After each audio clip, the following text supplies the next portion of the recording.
Oh, vous étiez là depuis le début. Je fais une petite vidéo parce qu'il y a un pote qui m'a raconté une histoire il y a pas longtemps et je voulais la partager avec vous, voilà tout simplement. Alors ça débute au mois de juillet 1954, on est à Tokyo et un jeune touriste vient de débarquer. Donc là il arrive, le service de sécurité il se dit « Oh, lui il est bizarre, on sait pas ce mec, c'est raciste, ce que je fais. » C'est très raciste quoi. Le service de sécurité il va, ils le mettent de côté, tu vois, pour vérifier ses papiers. Bah oui, ils ont un doute, ils ne savent pas. Ils regardent sur le passeport et en effet t'as marqué pays d'origine Taured. Alors moi oui, la première fois qu'on m'a raconté cette histoire, j'étais pas... Je suis nul en géo, tu vois, donc j'étais bah ouais, Taured, ça c'est en Belgique. Et non, en fait il s'avère que le pays de Taured n'existe pas. Donc là je te raconte pas le bordel à l'aéroport, les mecs de la sécurité ils comprennent pas. Ils sont mais comment? Lui il est, mais je comprends pas non plus, j'ai Taured. Alors il lui demande un truc très simple, c'est de montrer son pays sur une petite carte du monde, tu vois, pointé comme ça. Alors le gars il fait...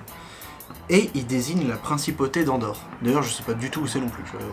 Nul quoi. Mais apparemment, Andorre, ça existe. Et quand le gars réalise que tu vois, il met son doigt, mais j'habite là, c'est quoi? Non, c'est pas Taured. Il devient fou, il pète un câble. Plein aéroport, il pète un câble. Et il raconte comme ça, oui, non, c'est mon pays d'origine, j'en suis sûr. Taured existe depuis 1000 ans. Et après, il raconte qu'il travaille pour une société, tu vois, donc il va les appeler parce qu'il est confus, le gars, tu vois. Ouais, c'est Bernard. De Taured. Bah, je vous appelle parce que voilà, je suis à l'aéroport et apparemment Taured n'existe pas. On ne connaît aucun Bernard ici, monsieur. L'entreprise n'avait jamais entendu parler de lui.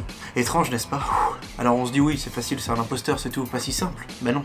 La compagnie, en regardant dans sa valise, a trouvé des affaires mentionnant le nom de la compagnie. Il était bel et bien employé là-bas, mais alors pourquoi essayait-il de le faire disparaître? Et son passeport avait également été tamponné dans plusieurs pays en Europe. Tokyo également, qui est en Europe, mais oui. Bref, pour plus de précautions, ils emmènent le touriste étrange dans un hôtel, tu vois, dans une chambre protégée dans un hôtel, et ils mettent 2 gardes à l'avant comme ça. Comme ça, le gars il peut pas se barrer, personne peut rentrer, c'est DSK le mec. Et pourtant, au bout de quelques heures, il avait disparu. Alors j'ai envie de vous exposer mes théories sur cette histoire un peu farfelue.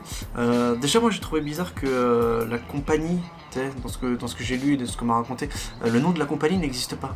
Il est introuvable. Peut-être parce que c'est des services secrets, je sais pas, non? Bah je sais pas, je pose des questions, je sais pas. Mais comment expliquer l'apparition, ou la disparition d'ailleurs, de la ville de Taured?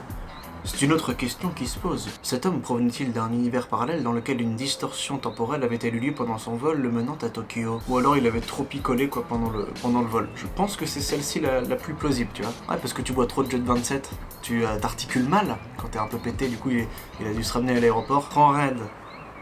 Je suis trop raide. Trop raide. C'est ma théorie. Bonne fin de week-end.